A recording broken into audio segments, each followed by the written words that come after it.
esta nueva sesión, ¿cierto? Nuestro séptimo taller docente. Le damos la bienvenida a todos los docentes que nos acompañan hoy día. Como les mencionaba, ahí también sabemos, ¿cierto?, que los espacios ahí han sido bien complejos de poder participar quizás en todo. Por lo tanto, ahí ya como mencionamos, ¿cierto?, este taller y todos los talleres, ¿cierto?, siempre son grabados y luego subidos, ¿cierto?, a nuestra plataforma AulaPEM, donde los pueden volver a revisar y, ¿cierto?, a disposición también las réplicas de estos talleres, ¿cierto?, de forma más particular ya a su establecimiento. Así que nuevamente, ¿cierto?, la bienvenida, un abrazo a todos los que estaban presentes y damos inicio entonces a este séptimo taller docente con el equipo docente, ¿cierto?, que nos acompaña hoy día y parte de nuestro equipo PEM también. Ahí está Patricia, ¿cierto?, Carlos, Marcela. Un saludo a nuestro compañero Mariano, que también lo tenemos ahí enfermito. Así es que un abrazo, ¿cierto?, a todos, a cuidarse. Y bueno, damos inicio entonces oficial a la jornada del taller de hoy.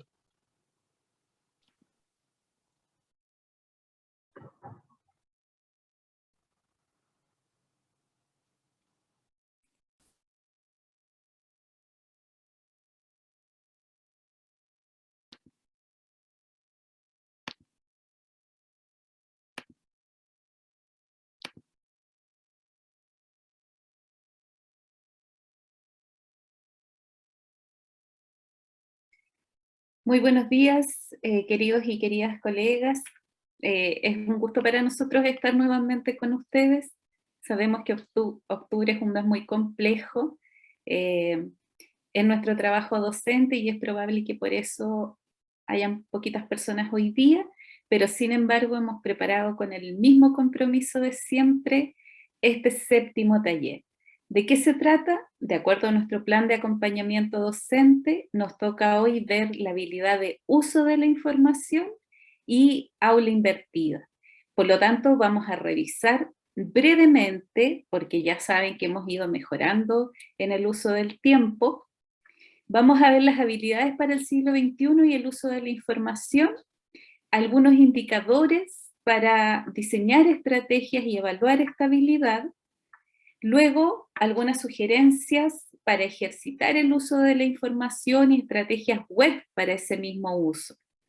Posteriormente, como metodología activa, les decía, hoy nos toca ver aula invertida. Por lo tanto, como lo hacemos habitualmente, comenzaremos por los enfoques relativos a esta metodología y los beneficios que trae su implementación en el aula. Después nos vamos entonces directamente a cómo planificar el aula invertida, qué estrategias utilizar y qué instrumentos, para terminar con una rúbrica que preparamos para ustedes respecto del uso de la información. Es decir, cómo específicamente evaluar las habilidades que están asociadas al uso de la información. Eso es lo que hemos preparado para hoy, colegas. Como les decía, no es un taller muy extenso, siempre valorando su disponibilidad y el tiempo con el que cuentan para poder reunirse con nosotros. Patita, si usted quiere, pasamos a la siguiente y ya comenzamos entonces con la presentación. Bien, siempre, colegas, ustedes lo saben, hay que, antes de comenzar a trabajar una habilidad, lo hemos visto en varios de los talleres, es necesario definirla, es decir, saber en qué consiste, porque muchas veces hablamos de estas habilidades, pero el significado particular que tienen en algunas ocasiones no lo tenemos bien apropiado. Hemos tomado aquí algunas fuentes actuales, como la Agencia de Calidad de la Educación, trabajos que han hecho los propios colegas docentes del equipo PEM y otros referentes teóricos del año 2021, para situarnos como elemento inicial en qué es el uso de la información, a qué corresponde, porque también puede ser que en algunas ocasiones la estemos confundiendo, por ejemplo, con las habilidades comunicacionales, donde hay una relación, pero no necesariamente corresponde a lo mismo. Por lo tanto, cuando hablamos de uso de la información, nos estamos refiriendo a que corresponde entender en qué consiste la recopilación y el procesamiento de los datos y la información propiamente tal. Y que se pueda hacer uso de ella en distintos formatos de comunicación. Ahí es donde aparece el vínculo entonces con esta otra habilidad. Por consiguiente, cuando hablamos de uso de la información, nos estamos refiriendo a que consiste en que el estudiante sea capaz de acceder a ella, seleccionarla, manipularla y evaluarla. Y que esta información a su vez provenga de distintos medios, sean medios manuales, impresos o sean digitales, que son los que priorizamos en la actualidad. Por lo tanto, involucra actividades que están basadas en localizar, evaluar críticamente, sintetizar, comunicar la información a través de distintos soportes. Por lo tanto, cuando hablamos del uso de la información, nos estamos refiriendo a la búsqueda de ella, al acceso, a cómo se procesa y cómo también se vincula con otras habilidades que tienen que ver con la comunicación, por ejemplo, el pensamiento crítico para evaluar la confiabilidad, la pertinencia, la relevancia de esas fuentes, e incluso el pensamiento creativo, porque como sabemos hoy día la información no se usa solo para conocerla, por lo tanto va más allá de la dimensión conceptual y tiene que ver también con las habilidades procedimentales e incluso, como vamos a ver más adelante, actitudinales del propio estudiante. ¿Ya? Por lo tanto, entendamos que corresponde a un conjunto de habilidades específicas que a su vez se vinculan con otras más complejas y que tiene que ver desde que el estudiante busca la información hasta que es capaz de aportar soluciones a los problemas que se le presentan utilizando adecuadamente esa información. Es decir, no es conocimiento por conocimiento, sino que interesa la aplicación con una actitud proclive hacia la búsqueda de soluciones. Eso para empezar, mis queridos colegas, le pido a Patricia si nos puede pasar a la siguiente diapositiva. Páselas nomás, Patita, para que aparezcan todos los cuadros de texto. Por favor. Hasta ahí. Bien, estuvimos buscando algunos referentes teóricos que nos permitieran situarnos en el uso de la información hoy día en el contexto de la educación. Y nos encontramos con algunas situaciones un poquito complejas. Uno diría, la información es transversal a todo el trabajo que hacemos con nuestros estudiantes día a día. Sin embargo, algunos autores nos señalan que nuestros estudiantes no tienen todavía, esto a la luz de las investigaciones empíricas que se han realizado, no tienen todavía las habilidades para hacer una adecuada consulta en línea. Más aún, nos dicen que poseen ciertas habilidades, pero que se relacionan más bien con lo instrumental y no necesariamente con el procesamiento que ellos van a hacer de esta información y con su uso aplicado, como decíamos, a la resolución de problemas. Estamos en un contexto que sabemos de era digital, por lo tanto los profesores ya desde hace rato nos venimos incorporando a este mundo tecnológico, lo cual nos ha demandado un mayor esfuerzo, y en ese escenario es imperativo que nosotros desarrollemos en nuestros estudiantes habilidades para el uso de la información. Y aquí vamos a resaltar un punto importante antes de pasar a lo siguiente. ¿Por qué esta habilidad? Porque es una de las tantas que forma parte de las habilidades para el siglo XXI y por consiguiente le permite a los estudiantes entonces afrontar los retos que plantea este nuevo siglo, y esos retos, como hemos dicho, tienen que ver, ya lo sabemos hace tiempo, no solo con la adquisición de conocimientos, sino con el uso que se hace de él. De tal manera que todo lo que vamos a ver de uso de la información tiene que estar orientado a que ellos también se comprometan con los problemas sociales actuales y que son relevantes, y a partir de la información sean capaces de idear soluciones creativas frente a esos problemas, porque hacia allá apuntan todas las habilidades del siglo XXI. Por lo tanto, no es buscar la información y conocerla, sino que es cómo la busco adecuadamente, la proceso y la aplico para solucionar problemas. Gracias, mi patita. Pasa a la siguiente diapositiva, si es que es posible. Bien. Entonces, nosotros revisamos la anterior.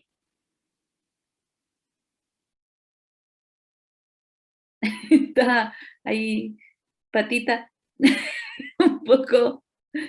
Esa sí. Bien. Buscamos en el ministerio y en la agencia de calidad cuáles eran los indicadores que se asociaban al uso de la información, porque siempre hacemos un esfuerzo por aterrizar los antecedentes teóricos conceptuales al proceso de enseñanza y aprendizaje que ustedes desarrollan en cada una de las aulas. Ustedes ya lo hemos conversado antes, saben que nuestro esfuerzo va dirigido a poder entregarles o compartirles más bien algunos datos que sean contextualizados a su realidad educativa, no que se alejen del quehacer docente y de las directrices, ya sean supranacionales o específicamente del Ministerio de Educación. Entonces, les decía, buscamos cuáles son estos indicadores.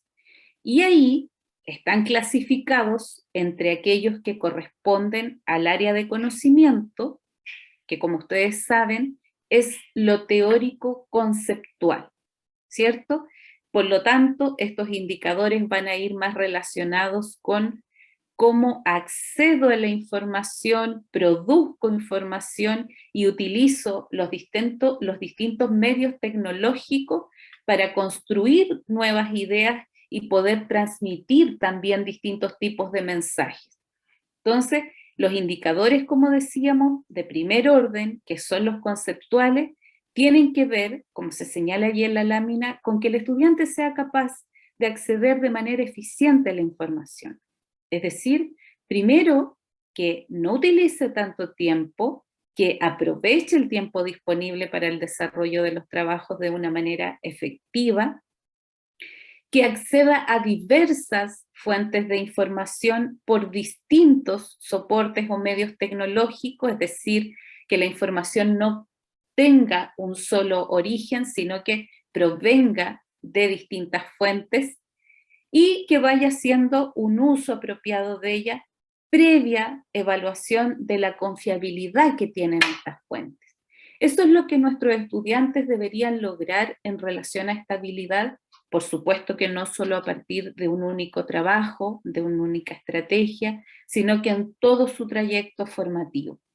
Saber acceder a la información, decíamos, a través de distintos soportes, luego evaluar esa información, porque como ustedes saben, en toda información están presentes distintas perspectivas y es muy importante que nuestros estudiantes aprendan a discriminar entre lo que es objetivo y entre lo que es subjetivo, o cuáles son, por ejemplo, las ideologías que están a la base de esa información expuesta, que también discriminen entre qué información cuenta con evidencias para lo que se está afirmando y cuáles no cuentan con evidencias. Entonces, no tiene que ver solo con que sean capaces de buscar en distintos medios, sino que también requiere otros conocimientos, otras habilidades conceptuales que son las que están allí señaladas. Y después, como sabemos, nosotros siempre trabajamos con esta trilogía de conocimientos, habilidades, actitudes, ¿verdad? Que es como está diseñado en nuestro currículum nacional. Entonces, también deberíamos ir incorporando cuando diseñamos las estrategias para que nuestros estudiantes trabajen y también cuando diseñamos los instrumentos para evaluar ese trabajo, deberíamos ser capaces de incorporar información que tenga que ver con lo procedimental, es decir, intencionar habilidades para que ellos sean capaces de evaluar la calidad y la utilidad que tiene esa información. O sea, ¿qué voy a hacer con ella? Como ustedes saben, lo conceptual está asociado al saber y lo procedimental al saber hacer. Por lo tanto, es ¿qué hago con esa información? Y entonces allí algunos de los indicadores que nos señala la Agencia de Calidad y el Ministerio de Educación tiene que ver con que usen, por ejemplo, los servicios de comunicación que están disponibles en Internet, distintos servicios de comunicación, que puedan usar la información para ir apoyando las distintas actividades que ellos deben desarrollar como estudiantes dentro del proceso de enseñanza-aprendizaje que ustedes están orientando, que sea capaz de procesar y analizar la información organizándola de una manera sistemática, es decir, que no sea una búsqueda aleatoria, que él sepa cómo almacenar esa información, sepa cómo utilizarla en función de los distintos objetivos de aprendizaje y, como decíamos antes, que también sea capaz de distinguir aquello que es efectivamente confiable. Y ahí sí nos vamos a los indicadores actitudinales, Patita, que son con los que terminamos esta trilogía. Como sabemos, la actitud siempre está relacionada con esta disposición receptiva que debe tener el estudiante, ¿cierto? No sacamos nada con que él domine conocimientos y sepa proceder con ellos, aplicarlos en una situación concreta, si no tiene la disposición a hacerlo. Por eso es que siempre aparecen estas tres dimensiones cuando buscamos desarrollar habilidades en los estudiantes. Entonces, en relación a lo actitudinal, tomando en cuenta las mismas fuentes, podríamos decir que el estudiante consideró la información para resolver una situación. Es decir, tomó esa información a través de la cual había accedido en las habilidades cognitivas, conceptuales, de conocimiento, la procesó adecuadamente a través de las habilidades procedimentales o del saber hacer, pero también fue capaz de demostrar que esa información la usó para hacer aportes individuales al trabajo y también contribuir en un contexto de trabajo colaborativo a compartir esa información con sus compañeros para poder llegar a mejores resultados. Por lo tanto, necesitamos intencionar y evaluar, como hemos dicho a lo largo de todo el trayecto formativo, que el estudiante muestre una actitud crítica y reflexiva que le permita valorar la información de la cual dispone. Como sabemos, hoy día la mayor parte de la información científica, de la información que es confiable, comprobable, que cuenta con evidencia, es de acceso libre y gratuito en Internet. No hay limitaciones, son muy pocas las bases de datos que son de pago, pero el estudiante tiene que saber cómo encontrarlas. Entonces, para cerrar, con lo actitudinal se relaciona todo aquello que tenga que ver con que él muestre interés para compartir esa información de una manera positiva y responsable también con el uso de esos datos que encuentra en Internet para que los utilice de una manera segura. Y cerrando, diríamos que el estudiante ya cuando va desarrollando todas estas habilidades y llega a un estadio superior, debiera ser capaz de utilizar esta información para sostener sus propias perspectivas o sus ideas sobre una situación, pero también para flexibilizar ese pensamiento. Es decir, ya las habilidades más complejas tienen que ver con que él sea capaz de hacer uso de la información no solo para sostener sus propios planteamientos, sino también para abrir su perspectiva, para ser flexible ante las nuevas evidencias.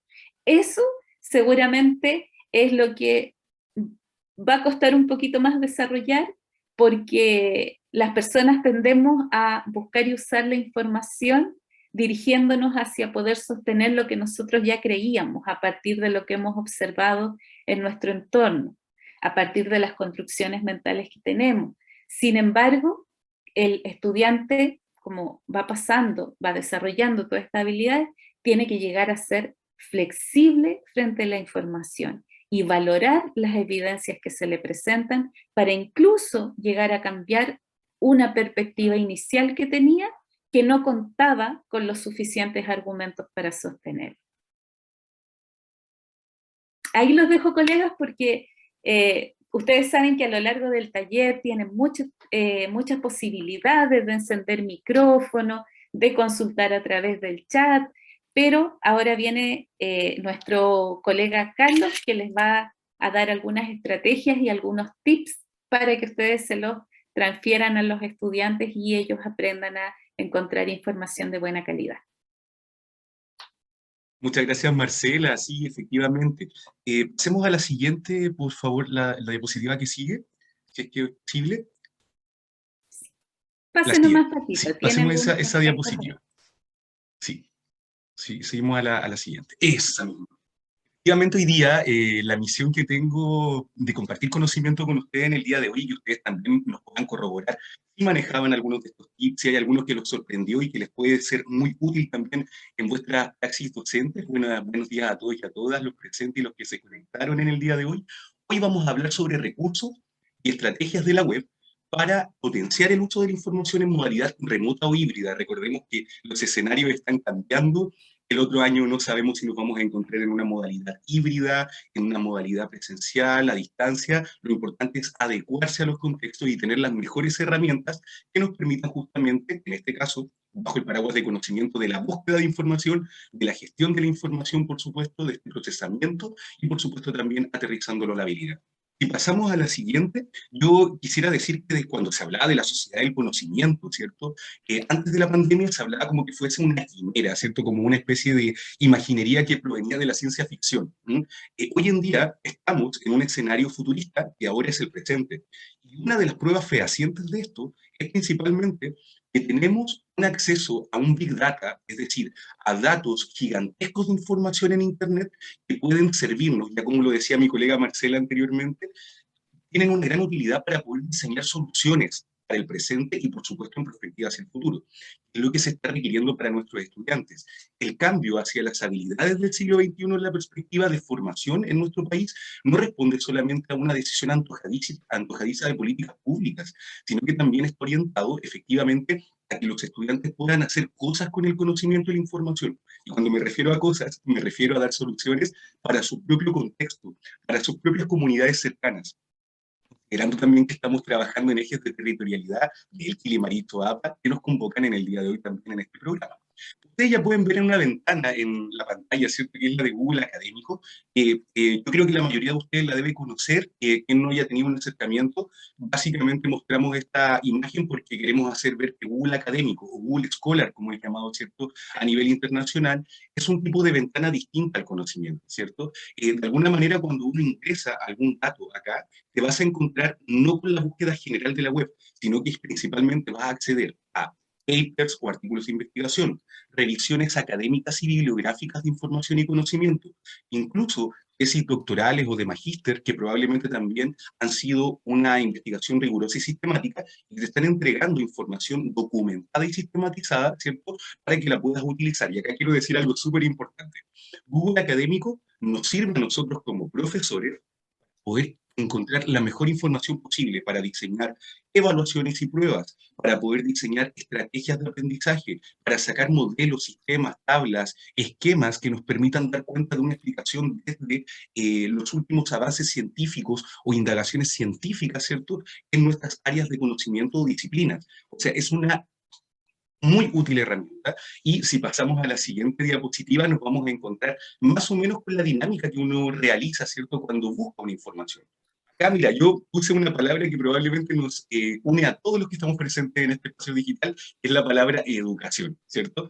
Es así como yo ingresé a educación y empezaron a aparecer distintos elementos interesantes y como ustedes pueden ver en la pantalla, me apareció un PDF del Ministerio de Educación, otro PDF, también me apareció un libro, son los tipos de documentos que van apareciendo, ¿cierto? Ya no son páginas web al azar, ¿verdad? Que probablemente diríamos, oye, ¿tengo confianza o no tengo confianza en ello? Cosas importantes para atender a la calidad de las publicaciones. Mira, voy a invitarles a que vean la primera publicación que dice Ministerio de Educación, ¿cierto? La recuperada en el año 2016 ¿cierto? En este título en verde abajo. Y acá dice citado por 238. Eso quiere decir que este artículo ha sido citado por 238 personas, instituciones o grupos de investigación que han considerado que esa información es relevante. Por lo demás, es una publicación del 2016, o sea, es relativamente reciente, está dentro de los últimos 5 o 10 años, ¿cierto?, de publicación, pero si usted quiere trabajar con los últimos años de publicación, yo recomiendo, es bastante relativo, pero siempre hay cierto rango. Yo les recomiendo siempre a mis estudiantes trabajar con publicaciones de los últimos 5 años, es decir, por ejemplo, del 2016 al 2021, tenemos un rango bastante prudente para poder trabajar con información de calidad.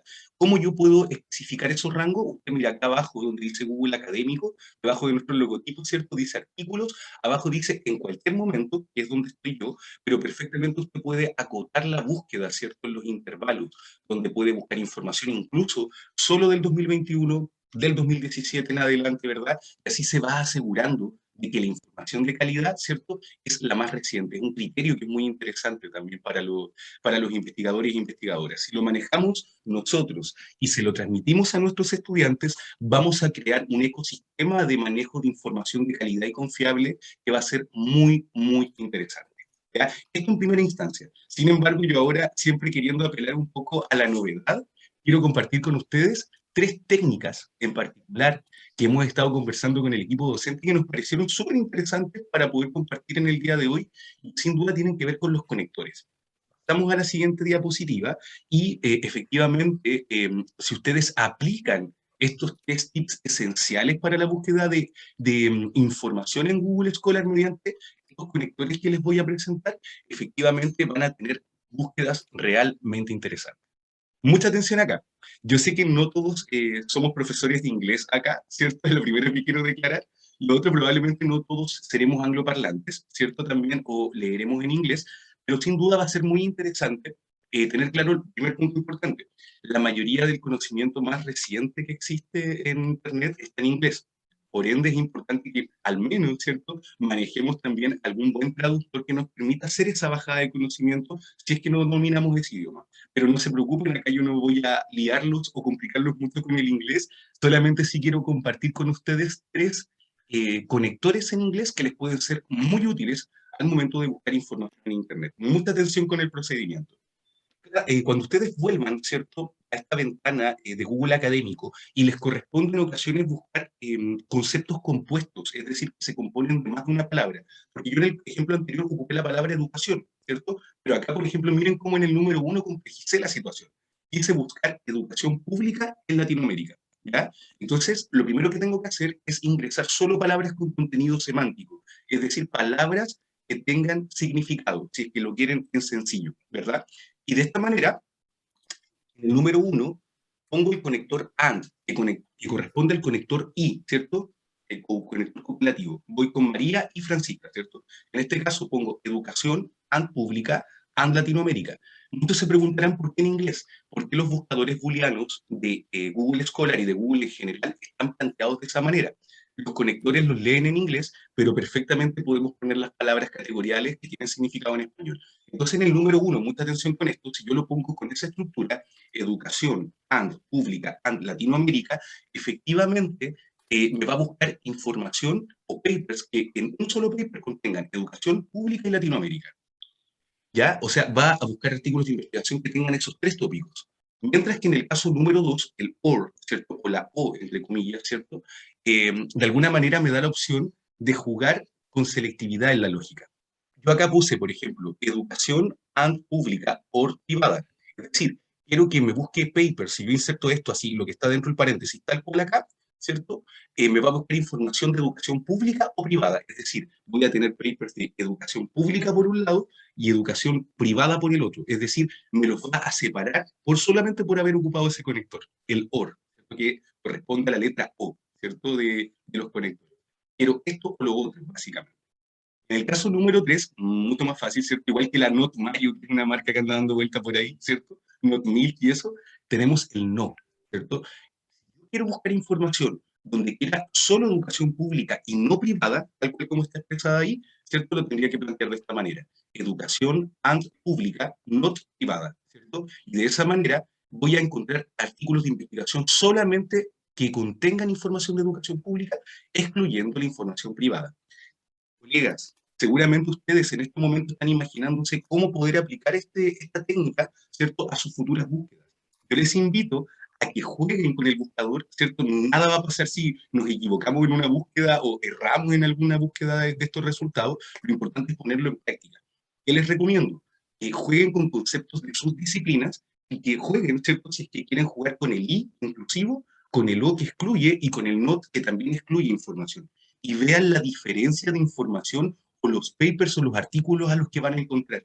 Se les van a abrir más posibilidades de conocimiento y queremos, por supuesto, que después de que usted lo experimente y lo aplique para sus propias búsquedas, se lo transmita a nuestros estudiantes que se encuentran en el Gilimarito APA, porque sin duda les va a servir ahora y, por supuesto, también en su futuro ingreso a la educación superior o la trayectoria o secundaria que decidan realizar, ya que la gestión de información hoy en día es algo relevante e importante para un profesional, para un emprendedor o emprendedora, para cualquier persona que se quiera mover en el mundo de la sociedad del conocimiento que estábamos mencionando anteriormente. De mi parte, es lo que quisiéramos entregar en esta ocasión, ¿cierto?, en esta sección de la búsqueda confiable y, por supuesto, de los recursos de la web. Y le dejo la palabra a mi querida colega Patti, que también tiene cosas muy, muy interesantes que compartir con ustedes en el día de hoy.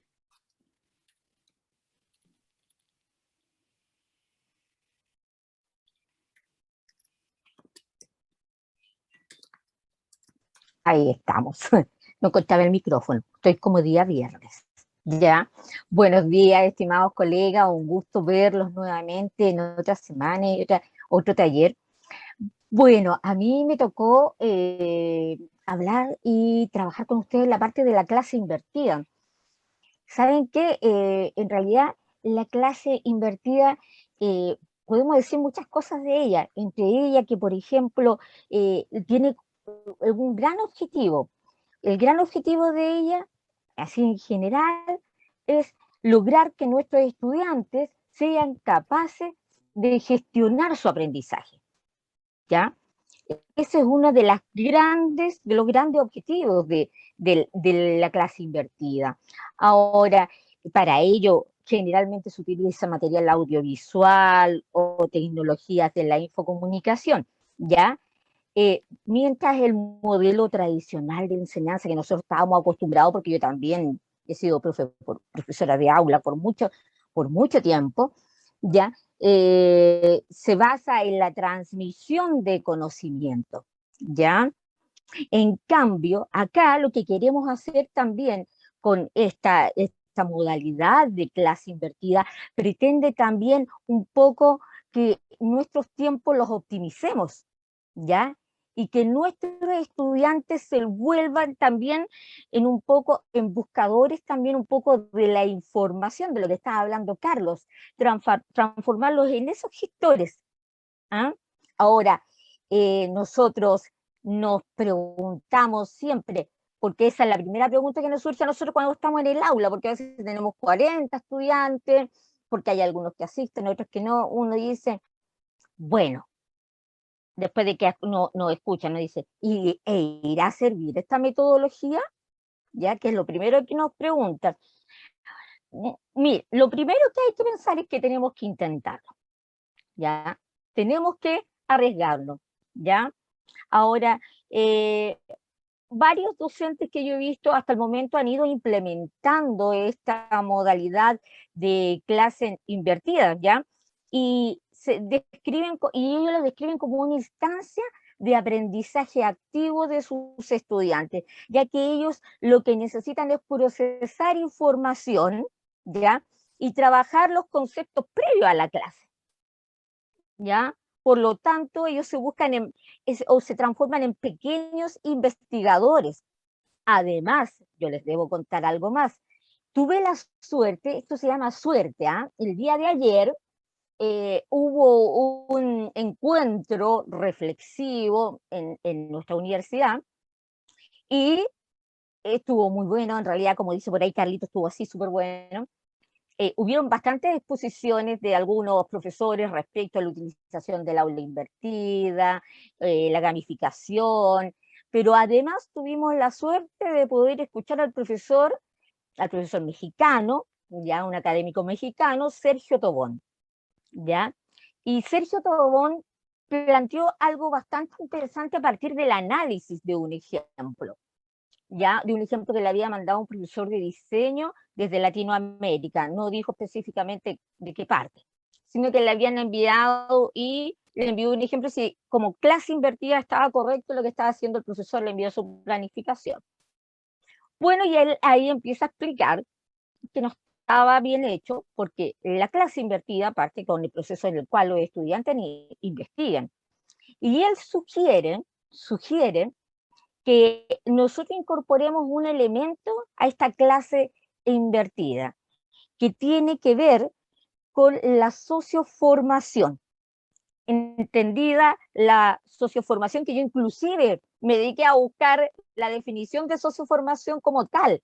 La socioformación dice formar para la sociedad, del conocimiento mediante resolución de problemas, con la colaboración e implementación de las TIC. Además, dice, se caracteriza porque se basa en el proyecto ético de vida, el emprendimiento, la colaboración, la co-creación del conocimiento y la metacognición. Eso es la socioformación.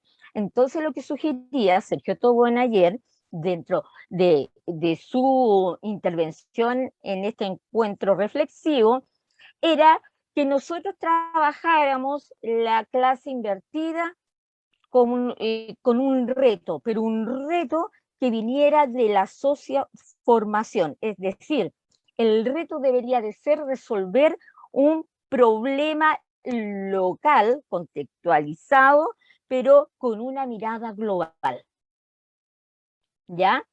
Y por lo tanto decía que la clase, y esa se llamaría la clase invertida socioformativa. O sea, ¿qué es lo que estamos haciendo? Le estamos pidiendo a nuestro estudiante que solucione situaciones desde el contexto, pero con una mirada hacia afuera, ¿ya? Y para eso, además de eso, de este reto contextual que dice que eso genera mucha motivación en nuestros estudiantes, por lo tanto tenemos que partir por eso. Voy a avanzar un poquito en lo que es la clase invertida, ¿ya?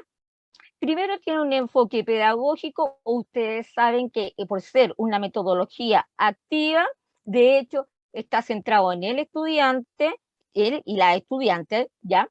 Y obviamente que el primer trabajo lo hacen los estudiantes, como investigando, leyendo un artículo. Ahora, si les vamos a mandar un artículo, estimados profesores, no les mandemos un artículo como de 60, 70, 80 mil páginas, sino que en un artículo cortito, agradable, que los incentive también a investigar, ¿ya? Esa primera exposición se realiza, o sea, el primer trabajo lo realizan fuera del aula, ¿ya? Y nosotros decimos que generalmente lo hacen en un formato digital, pero cuando no tenemos la posibilidad del formato digital, tenemos que buscar otras formas, como por ejemplo entregarle alguna información o sugerir algunos textos también, ¿ya? Bien, ¿qué más? ¿Qué otra característica tiene la clase invertida? En el cual acá nosotros sabemos aquí que hay un cambio de rol, ¿ya? La clase anterior en la cual nosotros estábamos en esas tarimas arriba, que éramos la estrella, siempre digo yo, nosotros éramos la estrella, ¿ya? El papel ese se invierte, ¿ya? Como dice por allí, los materiales educativos primarios son estudiados por los y las estudiantes en la casa, y luego cuando llegan al establecimiento o al aula, ¿qué es lo que hacemos? Dedicamos ese tiempo a ¿qué? A desarrollar en colaboración todas las tareas, lo que nos lleva a asimilar conocimientos, ¿ya? Es decir, que o sea, los y las estudiantes, ¿qué es lo que hacen? Realizan el trabajo cognitivo de menor complejidad, ¿cierto? Antes de la clase, y se enfocan en el trabajo cognitivo más complejo, que es la aplicación, la síntesis, la evaluación, durante la clase, ¿ya? El tiempo, ¿ya? Este enfoque que tiene la clase invertida es que permite a los estudiantes, las estudiantes aprender fuera de la sala, ¿ya? A su propio ritmo, ¿ya? Y llegar a clases informados. Lo ideal sería que llegaran todos informados. Yo sé, ustedes me van a decir que, Patricia, a lo mejor hay algunos que no van a llegar informados, pero ellos se van a dar cuenta que en el camino van a tener que empezar a llegar informados, porque van a haber retos para ellos, nosotros les vamos a poner actividades que deben realizar y para eso tienen que estar preparados, ¿ya? Llegar a clase informado, dice, más preparado para participar en discusiones sobre el tema que ya tuvieron que leer, ¿ya? Aplicar los conocimientos a través del aprendizaje activo. Pero además tiene otro objetivo, el optimizar el tiempo de la clase, dedicándolo, por ejemplo, a atender las necesidades especiales de cada estudiante, sobre todo aquellos estudiantes que podemos tener dentro de la sala con necesidades educativas especiales, ¿ya? Pueden desarrollar proyectos cooperativos, ¿ya? Pueden trabajar por proyectos. Ahora, yo les dejé acá abajito, se recomienda visitar esa página, por si acaso, para que lo vean ahí abajito. Estamos para que ustedes lo puedan visitar. Ajá, perdón, se salió de la presentación, estamos súper bien. ¿No ven que estoy como día viernes, no les dije yo? Pero es para ver si están atentos. Les digo a mis estudiantes yo. ¿No ven que uno aprieta el botoncito que no corresponde? Pero a todos nos pasa, así que. Ahora, la clase inversa se sustenta en 4 pilares fundamentales, ¿ya? La clase inversa está sustentada sobre esos 4 pilares. Uno que tiene que ver con entornos flexibles, ¿ya? En donde nosotros, los docentes, tenemos que estar dispuestos y atentos a reorganizar, ¿cierto? Los espacios, ¿cierto? Las formas también de trabajar, ¿cierto?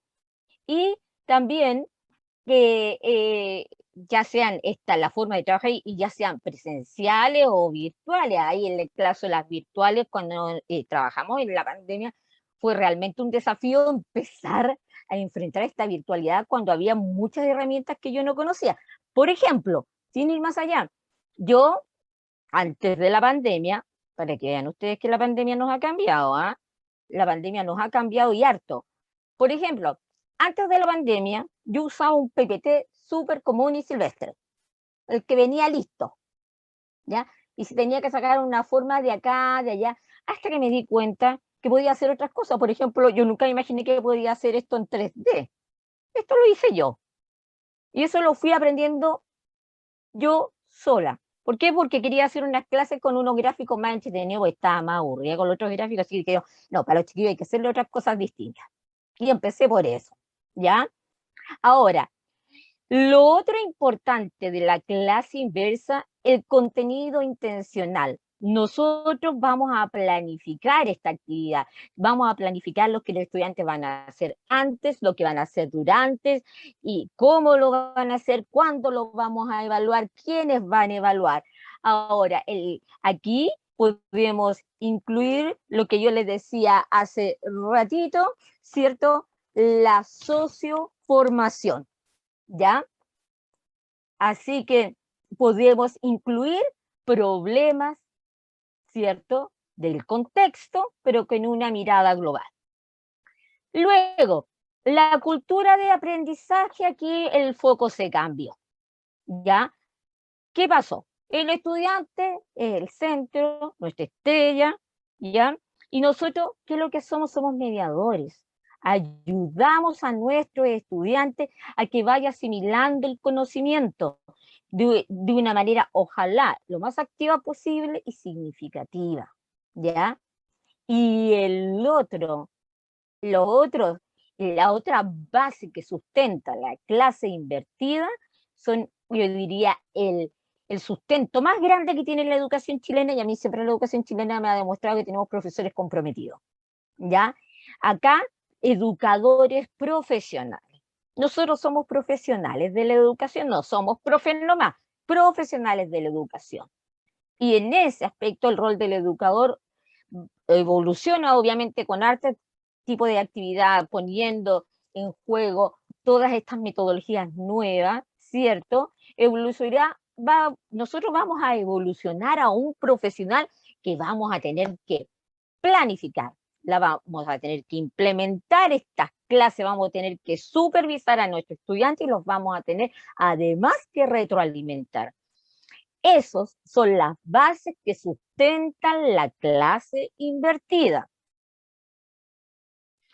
¿Qué beneficios tiene la clase invertida? Porque todo el mundo dice, ya, yo al principio, queridos colegas, yo les digo que al principio cuando empecé con esta modalidad, voy a ser súper honesta, yo decía, pucha, qué fome la clase invertida, decía yo, pero era porque me costaba sacarme de aquí, que yo ya no era el centro, ¿ah?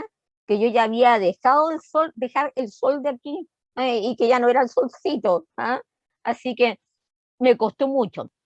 ¿Ya? Los beneficios que tiene, de acuerdo aquí a Polly Cruiser en el 2009, uno de los grandes beneficios dice que tiene la clase invertida, es el uso más eficiente del tiempo en el aula, ya que nosotros siempre nos falta tiempo y aparte que de repente los programas son muy extensos. Ahora, nosotros, para poder, obviamente, nosotros ver cuáles son los beneficios que tiene la clase inversa, yo les presento este gráfico que dice que cuáles son los beneficios antes de la clase. Nuestros estudiantes van a aprender, obviamente, a su propio ritmo, ya van a tener un material que ustedes les van a enviar para que puedan revisar, o algún video. El video, lo ideal es que no sea tan extenso, tampoco un video cortito, ¿ya? Por lo que obviamente van a llegar a la clase más preparados, ¿ya? La idea es que allí mismo le planteemos un reto de manera tal de motivarlos y comprometerlos a trabajar sobre eso, ¿ya? Y los profesores también vamos a tener que ir creando contenido apoyado en la tecnología. Ahora alguien va a decir, pero nosotros en el colegio teníamos pocos computadores. Bueno, usemos, no dejemos de lado las guías, ¿ya? Hay muchas formas, ¿ya? Y obviamente este material siempre traten de guardarlo porque nosotros vamos a poder ir reutilizando este material para las clases invertidas. Bueno, durante la clase, ¿qué va a hacer el estudiante? El estudiante va a procesar este conocimiento que ya aprendió previamente, que ya procesó previamente, ¿ya? Y va a construir sus aprendizajes de una manera consciente, va a aumentar la interacción con sus compañeros, con sus profesores, va a transformar el entorno de aprendizaje en un entorno de aprendizaje dinámico y flexible. En este caso, los profesores tenemos mayor y mejores posibilidades ¿de qué? De interactuar de manera individual con nuestros chiquillos, ¿ya? Y después de la clase, el estudiante, ¿qué va a suceder con los estudiantes? Van a tener más control sobre su aprendizaje, ¿ya? Se van a desarrollar habilidades de orden superior y obviamente van a mejorar el rendimiento académico del estudiante, ya proporcionando transparencia, porque el ideal de esto es que los estudiantes conozcan desde el principio cómo también van a ser evaluados, ¿ya? El ideal, por allí hay un autor, si no me equivoco, es Villalba, pero hay un autor que dice, el estudiante debe conocer desde el principio qué es lo que es esta metodología. Nosotros antes de aplicarla podríamos de una clase contarle a nuestros estudiantes en qué consiste este tipo de metodología, podríamos contarle qué tipo de actividades van a hacer, cómo se va a evaluar, quiénes tienen la responsabilidad de evaluar, si vamos a evaluar, autoevaluarnos, que podemos coevaluar y que también el proceso de evaluación es transversal, ¿ya? Presente en todo momento.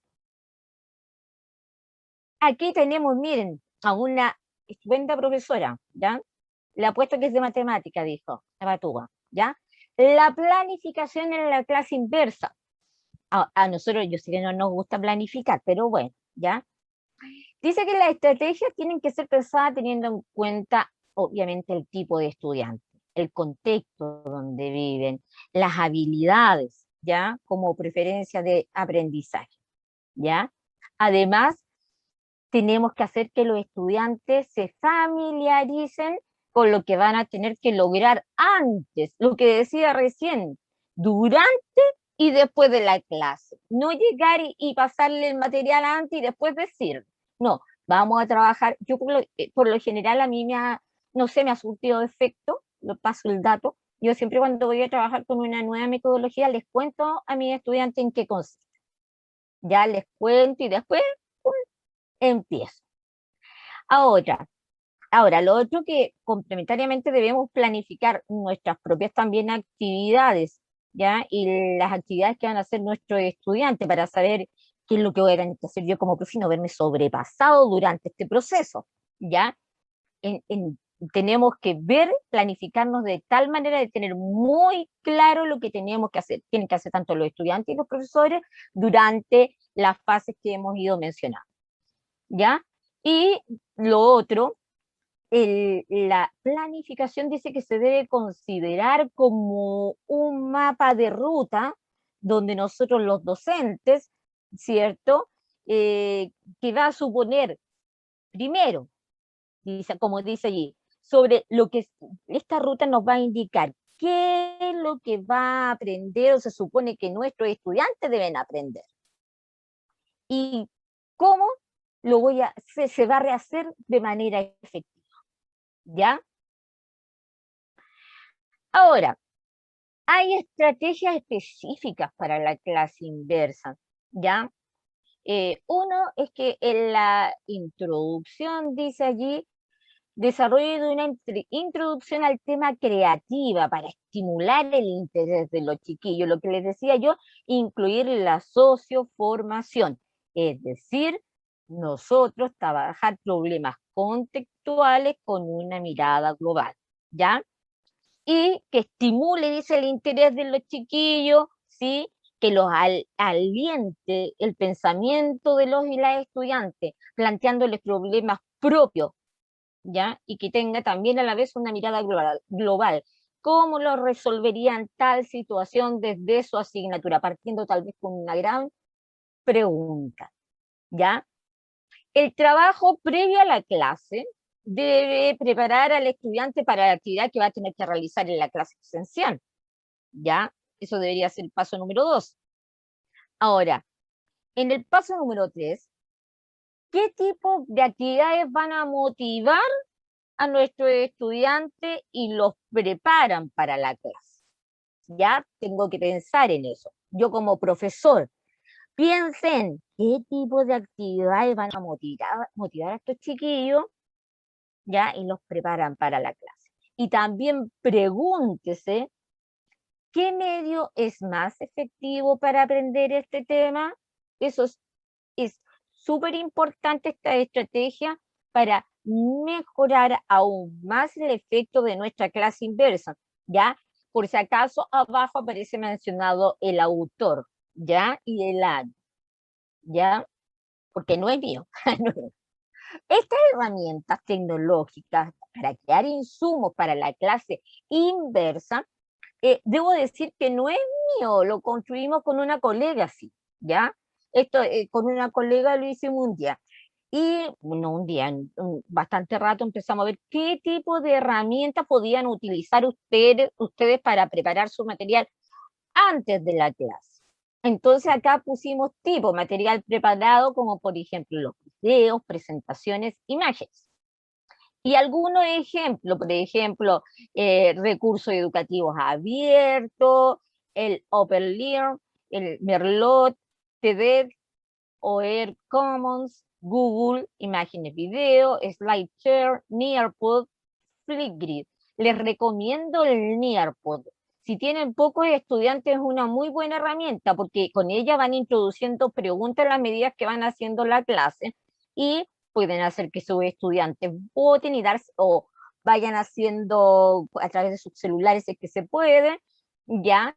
Y pueden ir diciendo o contestando algunas preguntas y ustedes se van dando cuenta si efectivamente han ido logrando el aprendizaje o no, ¿ya? También hay material propio que uno puede hacer, como realizar video, presentaciones en Prezi, PowerPoint, QuickTime, Screencast, Active Presenter, Nearpod y Flipgrid. Sigo insistiendo que el mejor es el Nearpod, ¿ya? Me entusiasmé, ¿no ven? Como día viernes. Material propio también, revisar conceptos, realizar ejercicios de práctica, realizar cuestionarios.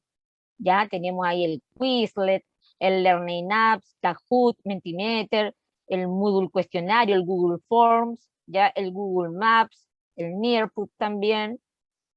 Y durante o después, material creado por los estudiantes, como resumir un tema, ilustrar conceptos, categorizar, demostrar, comparar, realizar infografías, mapas mentales, líneas de tiempo. Para eso pueden usar alguna herramienta tecnológica como el Canva, el Visme, Blogger, Anchor. Tenemos este SketchUp App for Schools, Nearpod, Flipgrid, y también allí pueden usar el Genially, ¿ya? Y otro material creado en colaboración, como monitorear, supervisar, trabajar colaborativamente a través de, si tienen Moodle, a través del foro, a través de la clase, la tarea, de Zoom, de la Google Suite, por ejemplo, como el Drive, ¿ya? Tenemos los slides, Meet, Classroom y Nearpod. Ahora, acá quise aportar también un poco a lo que es la evaluación en la clase inversa, ¿ya? Y esto fue tomado del libro de algunos autores como Castejón y Rodríguez Ibarra del 2011. En este cuadro ustedes van a encontrar medios, por ejemplo, escritos, orales y prácticos, qué tipo de escritos pueden utilizar o qué medios, ¿ya? Y aquí están todos ellos. Después tenemos también orales y prácticos. En las técnicas, ¿ya? En donde él y la estudiante intervienen, podemos hablar del análisis documental, la observación, la autoevaluación, la evaluación entre pares, la evaluación compartida. Y aquí tenemos algunos instrumentos que quedan de sugerencia que lo pueden revisar posteriormente cuando ustedes pues, reciban la presentación, los pueden revisar, que son algunas de las sugerencias. Ahora yo lo voy a dejar con Marcelita, ¿ya? Que ella les va a explicar un poquito más sobre la evaluación.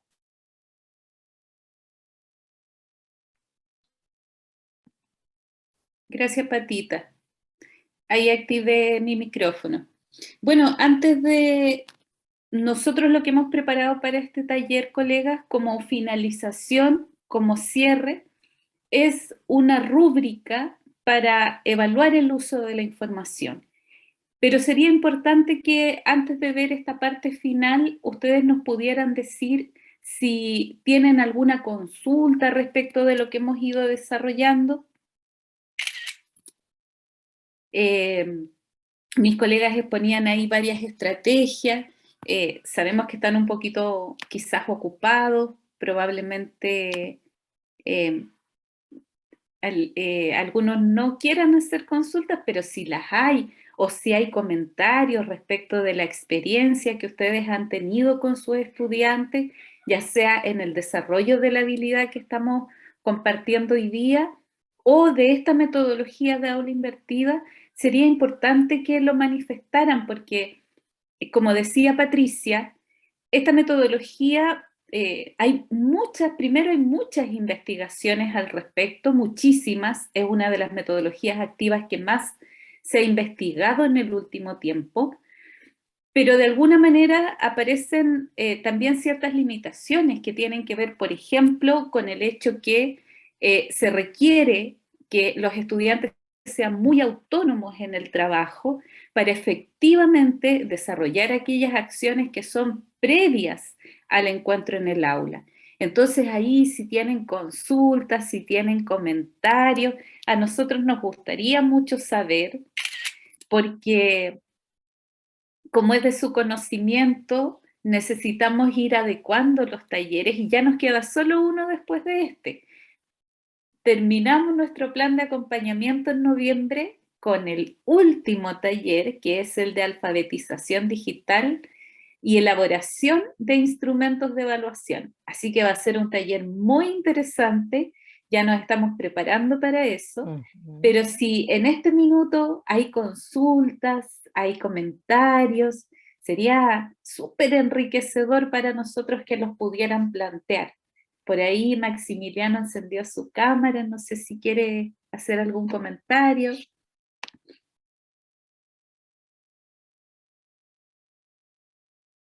Maxi, o Claudita, Deni, José Miguel, don Claudio. Si no hay comentarios, bueno, estamos siempre disponibles para su retroalimentación. Como les decía, en esta parte final lo que les vamos a presentar es una rúbrica. Un modelo de rúbrica, como ustedes saben, hay muchas fuentes de libre acceso en Internet para poder elaborar rúbricas, para poder consultar otras rúbricas elaboradas por docentes de los distintos niveles educativos, pero nosotros hicimos una especialmente para ustedes, considerando los indicadores que aparecen en el currículum nacional en relación al uso de la información. Antes de revisar la rúbrica, lo que está mostrando ahí nuestra colega es una lámina que corresponde a los elementos generales de la evaluación que los hemos ido desarrollando a lo largo de los distintos talleres. Tenemos que establecer, antes de crear ya sean nuestras pautas de apreciación, de cotejo, las propias rúbricas, quién va a evaluar, es decir, quién es el agente que evalúa, y ahí es muy importante que no siempre la evaluación sea heterogénea, es algo que hemos querido reforzar. No siempre tiene que venir desde el profesor, sino que también puede ser el propio estudiante quien se evalúe, los compañeros, específicamente puede ser el equipo con el cual están trabajando en el uso de información a través de la metodología de aula invertida, o también puede ser que combinemos distintos agentes al momento de evaluar. Establecer el cómo vamos a evaluar, de qué forma, eso es importante, si nuestra evaluación va a ser de tipo formativa o sumativa, en qué momento del proceso de enseñanza y aprendizaje vamos a evaluar, solo al inicio, solo al final, que es lo que habitualmente hacemos con las evaluaciones de resultados, o en este caso vamos a evaluar durante el proceso. ¿Y qué se evalúa? Es muy importante. Nosotros siempre proponemos que se evalúen las diferentes habilidades que están incorporadas en la estrategia que estamos desarrollando. Patita, pasemos a la siguiente diapositiva.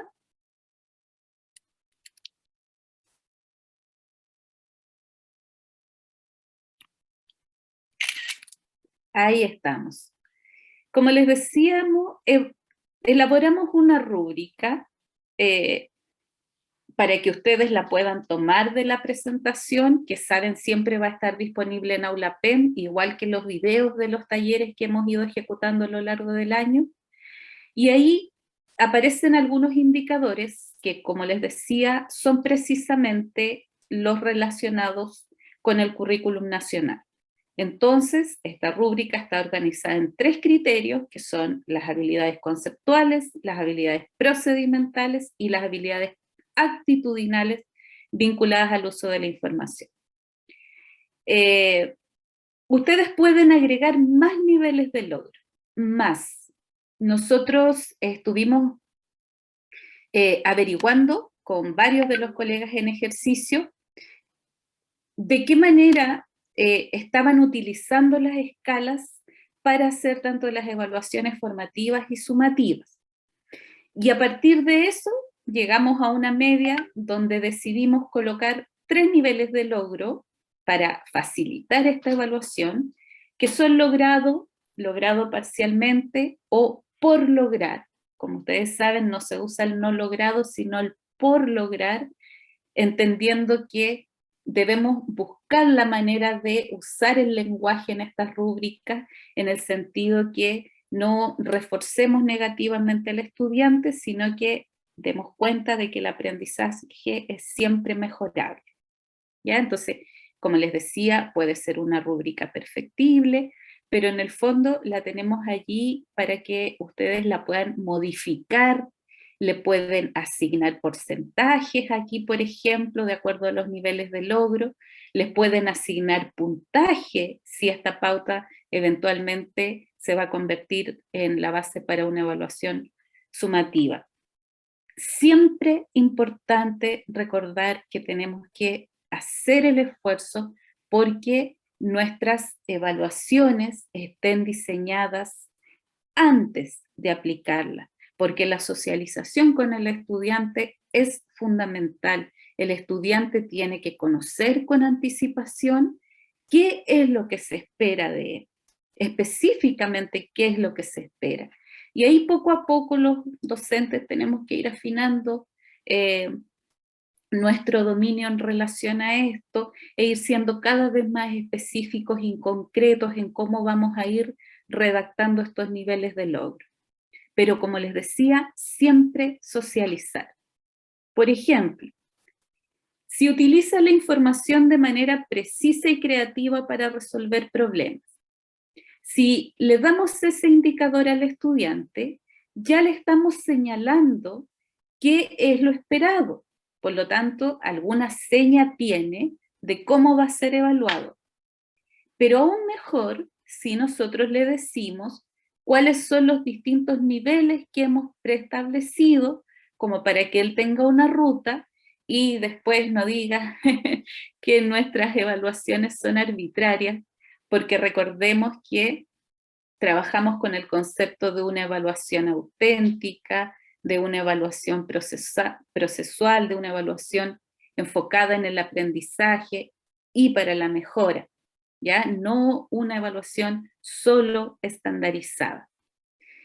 Aquí hay un esfuerzo entonces por ir describiendo estos niveles de logro. Utiliza entonces información de manera precisa, lo podríamos dividir de la siguiente manera. Asignar un puntaje si el estudiante utiliza diversas fuentes de información de manera exacta y la aplica de una forma innovadora para idear e implementar situaciones frente a un problema dado, ¿cierto? Ahí es donde tiene el logro de todas aquellas habilidades que van involucradas en ese indicador, según lo que estuvimos previamente revisando del currículum nacional. En cambio, si tiene un logro parcial, nosotros ya previamente le vamos a estar diciendo al estudiante, utiliza más de una fuente de información, o sea, tiene algo de logro, pero con algunas inexactitudes. Sí, las aplica para solucionar un problema que está dado. En cambio, si utiliza solo una o ninguna fuente de información para generar ideas que lo lleven a implementar las soluciones frente al problema, entonces eso está por lograr. Evalúa críticamente la información. No vamos a revisar todo, vamos a dar algunos ejemplos, la rúbrica va a estar allí para que ustedes la vean, pero miren, colegas, si le decimos evalúa críticamente la información, ahí patita, no se me mueva. Y el estudiante dice, profesor, pero profesora, ¿qué es evaluar críticamente la información? Le describimos el nivel de logro y le decimos, Es capaz de reconocer las distintas perspectivas que están expuestas en la información y discriminar aquello que es objetivo de lo que es subjetivo. Si alcanza ese nivel, entonces está dando cuenta de ese indicador. Si está en un nivel intermedio, podemos describirlo de la siguiente manera: es capaz de reconocer las distintas perspectivas expuestas en la información, pero todavía no es capaz de discriminar aquello que es objetivo de lo que es subjetivo. Y por supuesto, por lograr, quedaría descrito como que falta reconocer con claridad las perspectivas expuestas y aún debe desarrollar la habilidad de distinguir entre lo subjetivo y lo objetivo. Entonces, como les decíamos, ustedes pueden hacer esta escala con 4 niveles, con 5 niveles, dependiendo de cómo estén habituados, del tipo de estrategia que estén desarrollando. Lo importante es que en nuestra descripción nosotros seamos concernientes al indicador y que, como les decía, enunciemos de una manera que el nivel que habitualmente llamamos insuficiente o no logrado esté redactado de tal manera que el estudiante entienda que pueda mejorar. Pasemos a la siguiente patita para ya ir finalizando. Muchas gracias. Y aquí, por ejemplo, hemos incorporado otros indicadores que son actitudinales. A veces incluso pueden resultar para nosotros más complejos de evaluar, porque uno dice, ya, pero frente a cada estrategia que desarrollo, cuando estoy buscando determinados aprendizajes, voy tras ciertos objetivos con mis estudiantes, lo actitudinal, ¿dónde queda? ¿En qué espacio está lo actitudinal? ¿Cómo puedo evaluar aquello que tiene que ver con la disposición del estudiante a realizar algo? Porque es más difícil de visibilizar quizás que aquellos indicadores que se relacionan con lo conceptual o procedimental, porque son más concretos. Sabemos que lo actitudinal tiene que ver con, decíamos, sus valores, su disposición, el cómo él se plantea frente al trabajo de clase. Entonces, solo para ir finalizando, algunos ejemplos.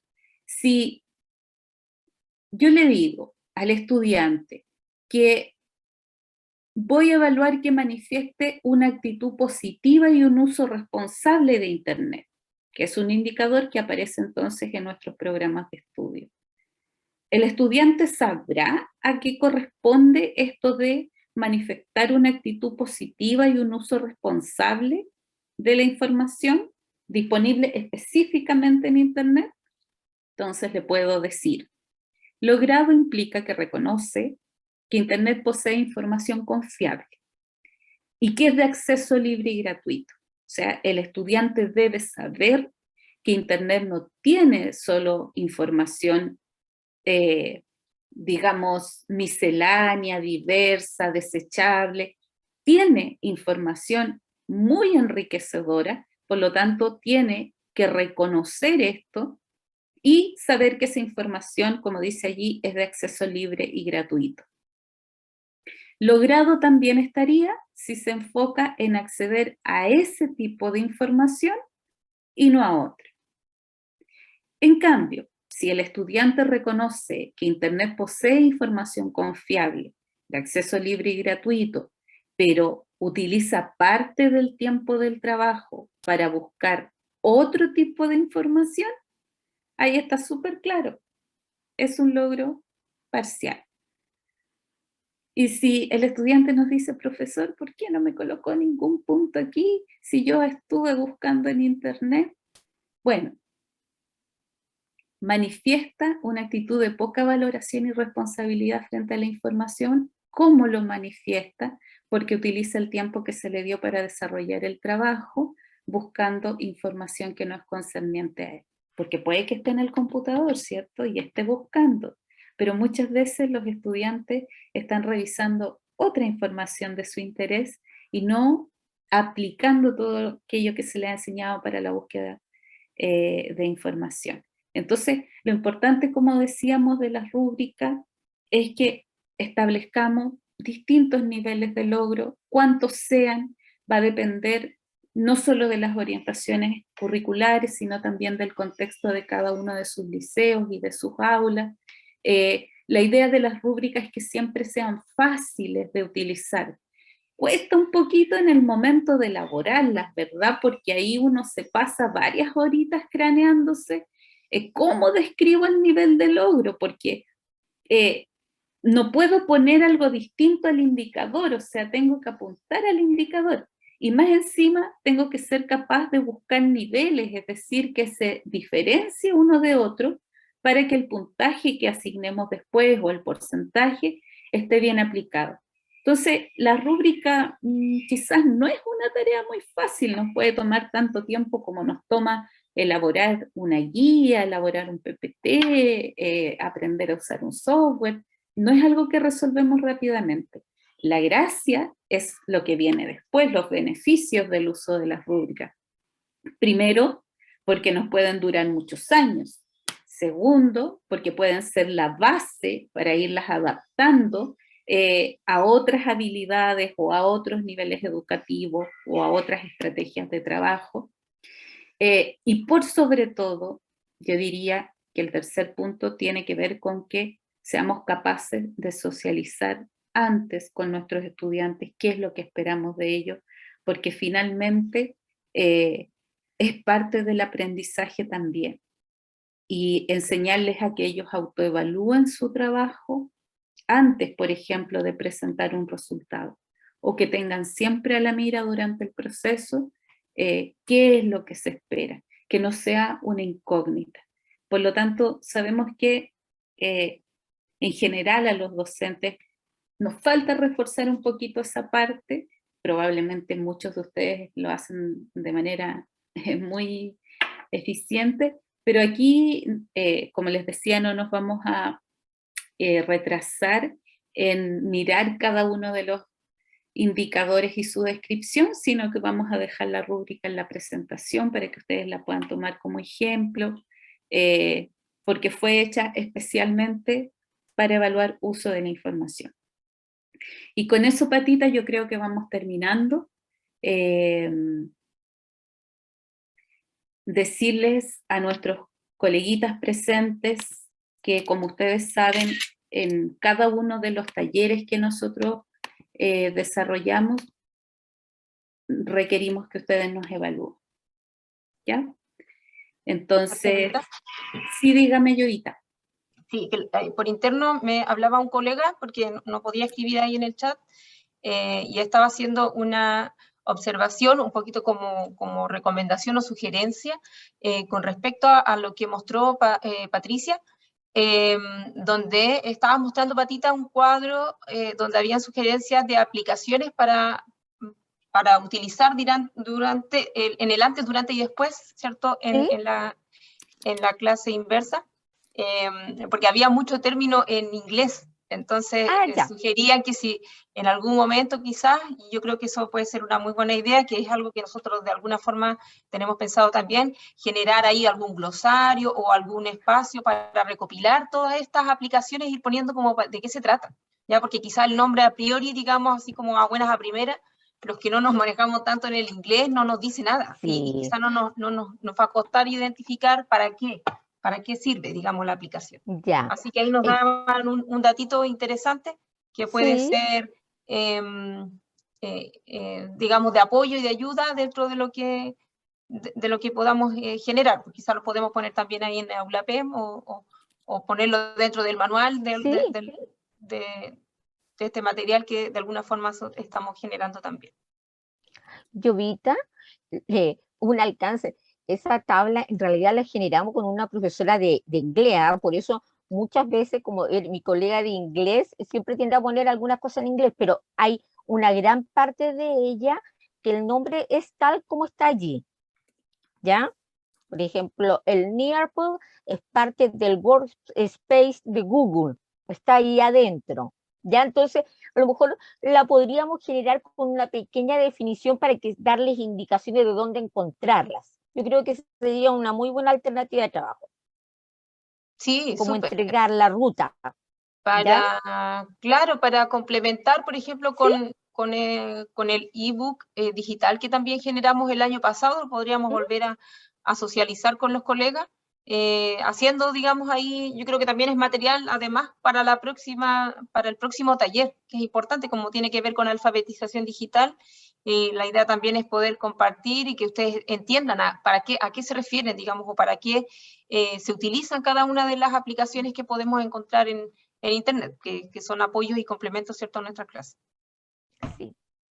Muy bien. Jovita, para complementar, bueno, agradecemos muchísimo los comentarios porque ustedes saben que predicamos con el ejemplo y tenemos la predisposición a ir adaptando los talleres, pese a que nos queda solo uno, pero ir siempre dirigiéndonos hacia lo que ustedes necesitan.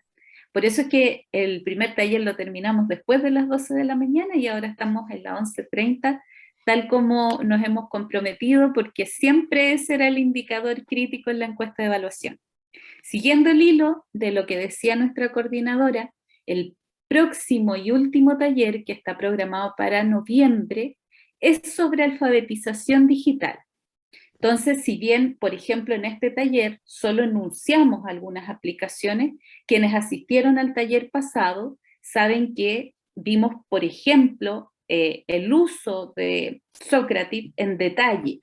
Y eso mismo vamos a hacer en el taller de finalización que se llama Alfabetización Digital y Elaboración de Instrumentos de Evaluación, porque hemos organizado el taller de manera tal que cada uno de los 4 profesores del equipo le va a realizar una inducción de cómo utilizar una de estas herramientas digitales en específico.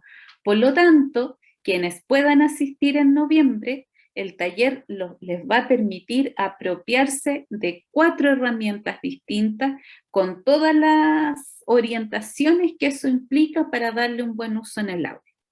Siempre adaptándonos para ustedes, colegas, no por eso exentos de mejoras de manera permanente.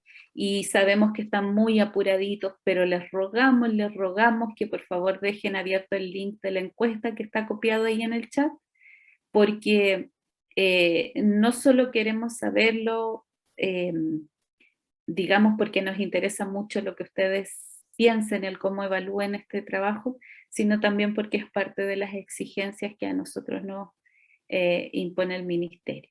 Entonces, por ejemplo, en el taller pasado tenemos solo 4 respuestas de los docentes.